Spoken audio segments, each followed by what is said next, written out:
सुनो सुनो भाई कलयुग वालो,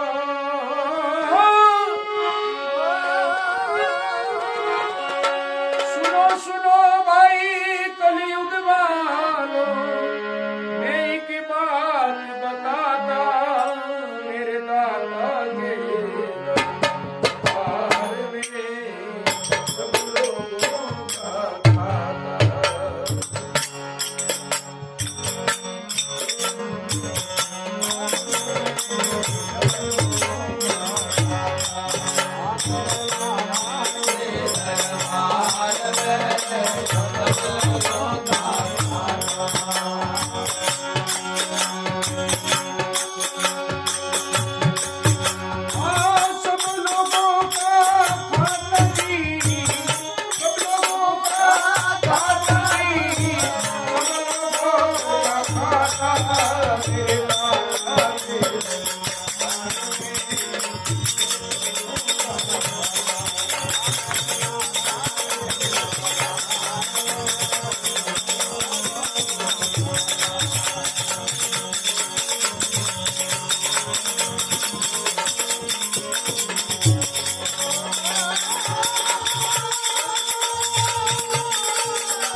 विरोध मचाता मेरा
कलयुग वालों में एक बात बताता, मेरे दाता के दरबार में सब लोगों का खाता। ये कबीर जी महाराज का भजन है। और ये कबीर जी महाराज ने, जब कबीर जी महाराज पर दुष्ट लोगों ने मिलके काशी के राजा को भ्रमित किया और काशी के राजा ने उनके ऊपर बहुत बुरी बुरी यातनाएं दी, तब कबीर जी महाराज ने ये भजन बनाया था। एक बार उनको पानी के अंदर डुबो के मारने का प्रयास किया गया, कबीर जी महाराज वहां से भी जिंदा निकल गए। फिर उनको गीली लकड़ियों के साथ में बांध के और फिर नदी में, यमुना जी में, उसमें डाला था, वहां से भी आप बच के निकल गए। फिर चिता के अंदर जिंदा जलाया, वहां से भी बच गए। ऐसे 4 प्रयास किए थे और अंतिम प्रयास किया। उस राजा के राज में एक पागल हाथी था। उस हाथी के सामने कोई भी जाता उसको प्राण दंड की सजा वो हाथी देता था, हाथी अपने पांवों से उसको मसल के कुचल के खत्म कर देता था। फिर अंतिम सजा दे राजा साहब ने विचार किया कि ये मर नहीं रहा है, तो उसके राजमंत्रियों ने कहा कि अपने जो ये हाथी है इससे तो कहाँ बच के जाएगा और मजमा सब देखेगा। फिर कबीर जी महाराज को वहां चौक में बुला के और हाथी के सामने, जो पागल हाथी था उसके सामने खड़ा किया जाता है। उस जगह कबीर जी महाराज विचार करते हैं कि दूसरी तो प्राकृतिक सोधियां थी, उसमें तो भगवान ने मेरे को बचा दिया, अब इधर भी जीव है और मैं भी जीव हूं, और उसकी प्रकृति नष्ट हो रखी है, वो पागल है, वो मूर्ख है और सबको ही मारते आ रहा, तो मुझे क्या छोड़ेगा। हाँ, पहचानता ही नहीं है मनुष्य को। हाँ, उस जगह फिर वो दीनहीन होकर ये कबीर जी महाराज उसी जगह इन्होंने पद बनाया था उस अखाड़े में कि सुनो सुनो भाई कलयुग वालों में एक बात बताता, मेरे दाता के दरबार में सब लोगों का खाता। आज मैं तो छोटा हूं और ये राजा साहब बड़े और आप सब बड़े हो गए जो मुझे मारने का प्रयास कर रहे हो। यहां आपके न्याय नहीं है, मगर उस मालिक के घर वहां देर नहीं, वहां सबका खाता लिखा जा रहा है। जो मेरे साथ में इतना अन्याय हो रहा है इसका लेखा जोखा वो परमात्मा, वो मालिक लेगा। वो मालिक किसी को नहीं छोड़ता है। क्या साधु, क्या संत गृहस्थी, क्या राजा, क्या रानी, प्रभु की पुस्तक माई लिखी है सबकी कर्म कहानी। जैसा जिसके भाग्य में होता वैसा ही फल पाता, मेरे दाता के दरबार में सब लोगों का खाता। यहाँ तो हम रिश्वत चालाकी करके बच जाते हैं, यहाँ की कोर्ट में, तहसील में, एक जज के सामने, मगर उस भगवान के पास, उस मालिक के पास तो किसी प्रकार की कोई रिश्वत चालाकी नहीं चलती है। नहीं चले वहां रिश्वतखोरी, नहीं चले चालाकी। प्रभु के घर के लेन देन की रीत बड़ी है बाकी। अटा की लेन देन तो छोटी के जो वहां पैसे टका देते आप अगले काम हो जाए, मगर वहां ईश्वर के घर वो रिश्वतखोरी, वो लेन देन, वहां तो लेन देन दूसरी है, जो वो अलग अलग तरह से परमात्मा देता है। प्रभु के घर के लेन देन की रीत बड़ी है बाकी। समझदार तो चुप रहता और मूर्ख शोर मचाता। समझदार आदमी तो विचार कर लेता है कि मैंने इस जन्म में नहीं तो कोई अगले जन्म में पाप किया था, उस पाप कर्म का दंड मिल रहा है। जैसे भीष्म पितामह ने विचार किया था, बाणों की सैया पे जब लेटे हुए थे तो 100 जन्म तक तो उनको वरदान था पूरा जीवन चरित्र देखने का।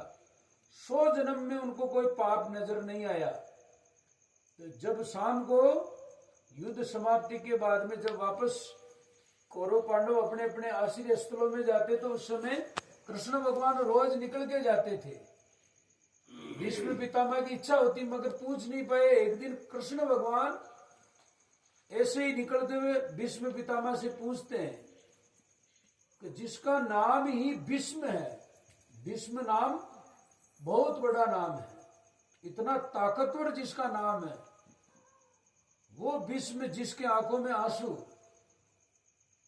ऐसा पहली बार देख रहा हूं मैं। कृष्ण भगवान भीष्म पितामह को कहते हैं, भीष्म पितामह कहते हैं कि भगवान आप मेरे ऊपर शब्दों के बाण मत चलाओ। मैं वही भीष्म हूं जिसने भीष्म जैसी प्रतिज्ञा करी थी।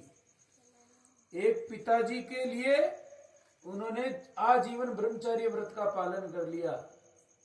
जब पिताजी का दिल आया था सत्यवती के ऊपर, उस समय जब उसने शर्त रख दी कि तुम्हारे तो ये देवव्रत बेटा है, भीष्म पितामह का नाम था देवव्रत।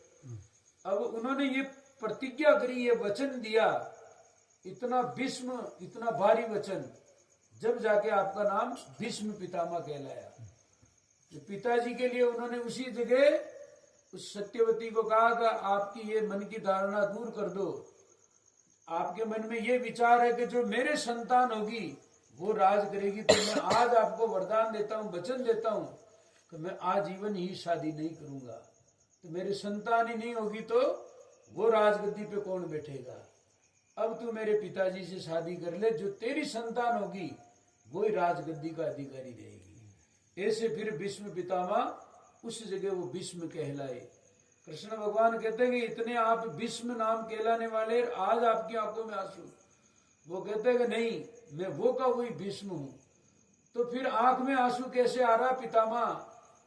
तो आंख में आंसू इसलिए है कि मैंने 100 जन्म तक सरसैया पे पड़े पड़े मेरे पूरे 100 जन्मों का जीवन का लेखा जोखा देख लिया, मगर मुझे उसमें ऐसा कोई पाप नजर नहीं आ रहा है कि जिसके कारण मुझे ये बाणों की सरसैया मिली। कृष्ण भगवान कहते हैं कि विधि का विधान कभी झूठा नहीं होता है। जो आपको दंड मिला ये बिल्कुल सही है। फिर वो कहते हैं कि अब 100 जन्म में तो है ही नहीं, तो आगे कौन से जन्म में होगा? कृष्ण भगवान कहते हैं क्या पता 101 में हो, आपने 100 ही देखे। तो 101 में देखने की मेरी क्षमता नहीं। भगवान उनको दिव्य दृष्टि वही देते हैं, फिर कहते हैं कि देखो 101 में भी देखो। 101 में देखा, 2 में देखा, 3 में देखा, 4, 5, 6, 7, 8वें 108वें जन्म में देखा। तो आप जब युवराज थे, जब आपने जो दम्भी होती है उसको हाथाथोर के ऊपर फेंक दिया था, बिना गुना। हाँ, बिना अकारण ही। रास्ते चलते युवराज थे, युवराज के मध्य में उसको बाले के अणी से उठा के थम्बी उसके हाथाथोर के ऊपर फेंक दिया। उसके असिंह के कांटे चुभे और उसके ऊपर वो दम्भी माता रही। उसी का ही क्रम दंड आपको यहाँ भोगना पड़ रहा है। अब जब भीष्म पितामह 108 जन्म पहले का पाप लेके वो यहाँ भोग रहे हैं, तो आप और हम तो कुछ भी नहीं है। और यही बात कबीर जी महाराज कह रहे हैं काशी नरेश को, आप ये मत मानो कि अभी आपका राज तिलक है, राजसा हो, आप जो इच्छा हो जिसको मार रहे हो कर रहे हो, लेकिन तुम्हारे ऊपर भी कोई राजा है, लेखा जोखा है, उसका भी लेखा जोखा है। फिर उस जगह कबीर जी महाराज को मारने का प्रयास किया गया, तो अहिंसा प्रतिष्ठो वेर त्याग, ये वेद का सुक्ति महावाक्य है। अगर हम सामने वाले के सामने हिंसा का भाव अपन नहीं लाते हैं, तो जब तक वो भी हिंसा का भाव नहीं लाएगा। कबीर जी महाराज तो आंख मूंद के और राम नाम का सहारा लेके बैठ गए। हाथी को खोल दिया जाता है और हाथी आता है दौड़ के, सब तालियों की गड़गड़ाहट से स्वागत करते का आज तो कबीर मारा जाएगा, मारा जाएगा। और जैसे ही वो हाथी आता है 10-20 पावंडे के ऊपर एकदम रुक जाता है। वो तो पागल था, फिर भी रुक जाता है। रुकते ही कबीर जी महाराज को देखता है। राजा साहब विचार करता रहे कि ये हाथी इसको मार नहीं रहा, यहाँ रुक गया। जो उसके महावर थे उनको इशारा किया रहे कि ये क्या कर रहा है। अब पागल हाथी के पास महावर कौन जावे, वो तो कटघरे के अंदर था। राजा साहब इशारा करके उनको पूछे, वो हाथी वहीं बैठ जाता है और बैठ के फिर सूंड से कबीर जी को प्रणाम करता है। कबीर जी की 1-2 मिनट बाद में आंख खुली के हाथी आया ही नहीं, मारा ही नहीं, क्या बात हुई, आंख खोल के तो देखें। लेट क्या नहीं, हाँ देखा तो सामने वो गजराज सूंड करके प्रणाम करते हुए बैठा हुआ था। फिर वो उसी सूंड से कबीर जी को अपने पीठ पे बिठा लेता है। फिर राजा साहब की आंखें चकरा जाती कि गजब हो गया, का आज तक इस हाथी के सामने से कोई बच के नहीं गया, और कबीर कैसे बच गया। फिर वो महावरों को भी कहता, महावर कहते कि अब हम अंदर जाए, ये तो पागल हाथी है, दूसरों को मारता, हमारे को ही मार दे, अंदर कौन जाए। फिर राजा दबाव देता है, फिर भी वो जाते, फिर उनको वो मारने का प्रयास करते हैं। फिर कबीर जी महाराज उसको रोक देते हैं, नीचे उतरते हैं। उस जगह से फिर काशी के राजा भी कबीर जी महाराज के अनुयायी शिष्य बने थे। ये उन्हीं का ही भजन है, नहीं चले वह रिश्वत खोरी, नहीं चले चालाकी, प्रभु के घर के लेन देन की रीत बड़ी है बाकी, समझदार तो चुप रहता, मूर्ख शोर मचाता, मेरे दाता के दरबार में सब लोगों का खाका। और ईश्वर का कानून कैसा बताया है, बड़ा कड़ा कानून प्रभु का, बड़ी कड़ी मर्यादा, किसी को कोडी कम नहीं देता और किसी को दमड़ी ज्यादा। भगवान जिसको जितना देना होता उतना ही देता है, उससे ज्यादा नहीं देता और उससे कम भी नहीं देता है। इसीलिए तो वो इस दुनिया का नगर सेठ कहलाता, जगत सेठ कहलाता, मेरे दाता के दरबार में सब लोगों का खाता। करता है इंसाफ सभी का वो आसन पर डटके, उसका फैसला कबू नहीं पलटे, लाख कोई सिर पटके। पापी की धर्मी का बेड़ा पार लगाता, पापी की नाव डुबोता, मेरे दाता के दरबार में सब लोगों का खाता। अच्छी करनी करियो बंदे, कर्म न करियो काला, लाख आंख से देख रहा है तुझे देखने वाला। कहत कबीर सुनो भाई साधु, समय गुजरता जाता, मेरे दाता के दरबार में सब लोगों का खाता। बोली सतगुरु भगवान की जय।